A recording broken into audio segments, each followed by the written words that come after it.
right to property was fundamental right.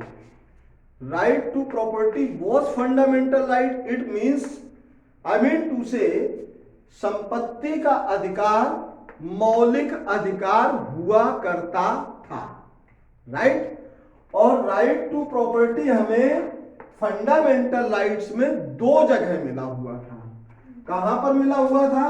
एक तो article 19 class 1 act में मिला था। कहां पर मिला था?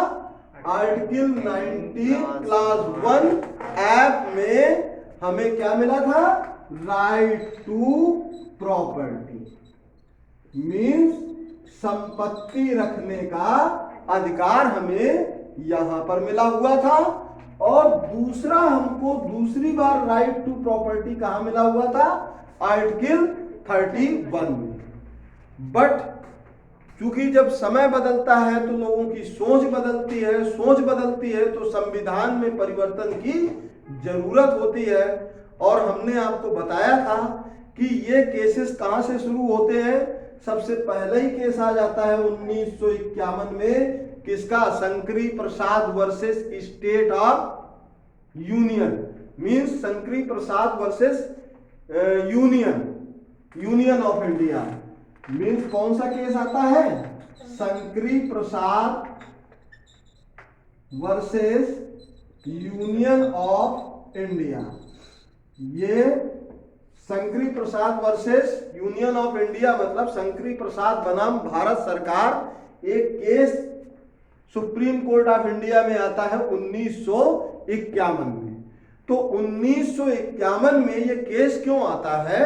बिकॉज ऑफ जैसे ही 1950 में देश का संविधान लागू हुआ, भारत सरकार ने जमींदारी उन्मूलन या लैंड रिफॉर्म्स एक्ट लेकर के आए। और लैंड रिफॉर्म एक्ट के तहत ये लैंड सीलिंग कर दी गई। लैंड सीलिंग का मतलब क्या होता है कि एक व्यक्ति इस मतलब एक निश्चित भूमि से ज्यादा भूमि नहीं रखेगा। तो उन दिनों जो जमींदारों की जमीनें थी, जो जिन लोगों के पास जमीनों का बहुत बड़ा जो है एक बैंक था, लैंड बैंक था, उनसे जमीनें छीन करके क्या कर दिया गया? या तो उनमें दे दी गई जो भूमिहीन थे, जो मजदूर किसान थे, उन मजदूर किसानों में बांट दी गई, या फिर जो है वो डेवलपमेंट के काम में लाई गई। Public utility means, public utility का मतलब होता है सार्वजनिक उपयोगिता के हित में। तो सार्वजनिक उपयोगिता में क्या क्या आ जाता है? जैसे कि रोड्स हैं, पार्क हैं, हॉस्पिटल्स हैं, स्कूल्स हैं, कॉलेजेस हैं, ये किस में आते हैं? सब पब्लिक यूटिलिटी में आते हैं।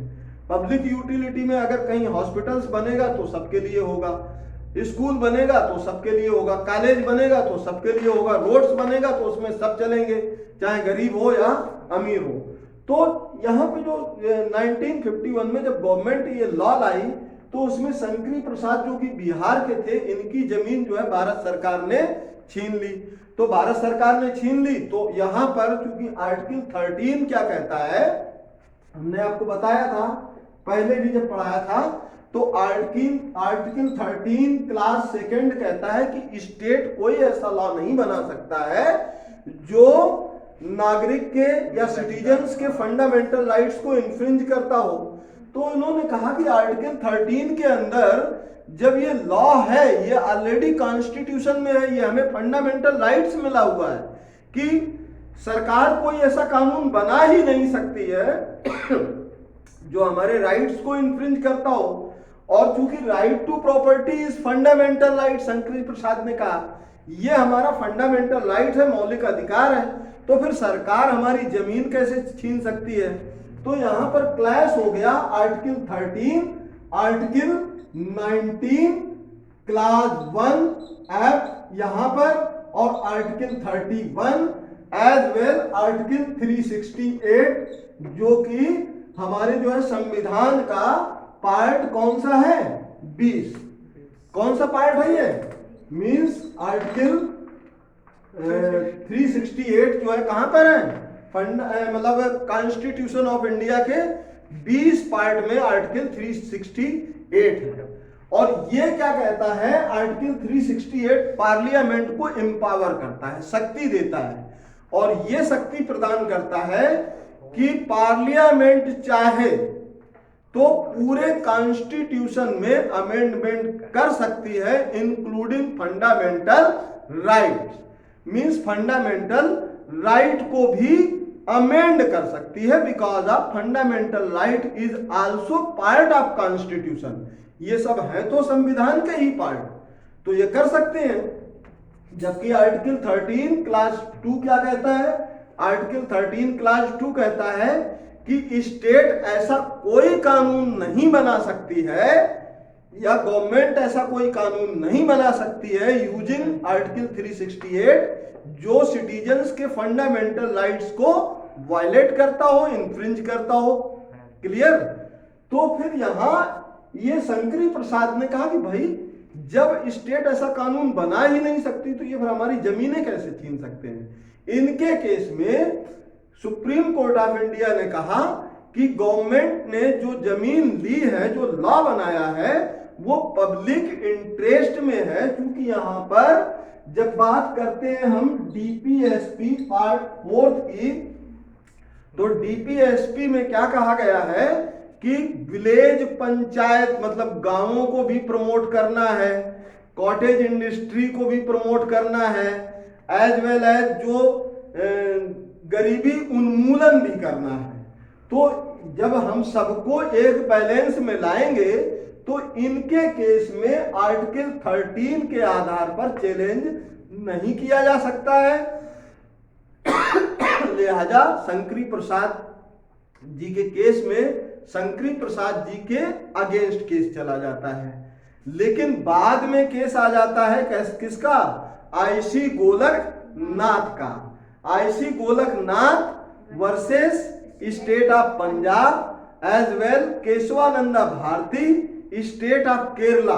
तो जब केशवानंदा भारती स्टेट ऑफ केरला का केस आता है तो उसमें सुप्रीम कोर्ट ऑफ इंडिया ही अपने जो है जो प्री आदेश थे, जो उसने पहले जो ऑर्डर किया था, उसको पूरी तरह से पलट देते हैं।